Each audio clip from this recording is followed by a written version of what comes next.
AP CM చంద్రబాబుపై మంత్రి తలసాని గుస్సాయిండు. తాను మంత్రిగా ప్రమాణం చేసినప్పుడు విమర్శించిండ్రని, మరి ఇప్పుడు బాబు చేసిందేంటిదని అడిగిండు తలసాని.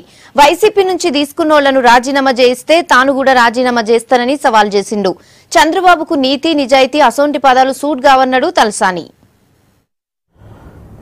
డెమోక్రసీలో ఎట్లుంటుందంటే ఎవరైనా బాధ్యత గల వ్యక్తి తను మాట్లాడేటప్పుడు ఆలోచించుకొని మాట్లాడాలి.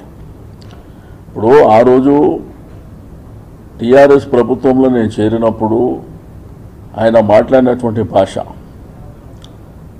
రాజకీయ వ్యభిచారం చేస్తుందని, రెండోది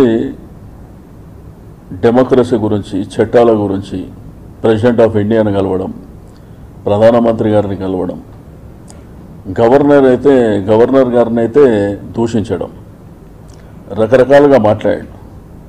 రెండోది నాకు ఆ పరిస్థితి వస్తే నేను సచ్చినటువంటి పని చేయనన్నటువంటి విధంగా ఆయన మాట్లాడాడు.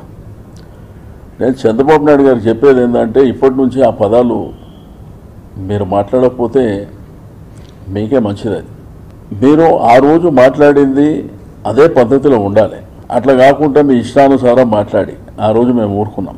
రెండోది సీఎం గారి గురించి కూడా ఆ రోజు కామెంట్ చేశాను. బట్ ఈరోజు మీరు చేస్తుంది ఏందో బట్ హోందాగా మా ముఖ్యమంత్రి గారు అయితే ఇక్కడ మాట్లాడలే. నేను మాట్లాడితే నిప్పు, నీతి, నిజాయితీ ఆ పదాలు మీకు సూట్ కావు. ఎందుకంటే నేను నా అనుభవాలను చెప్తున్నా.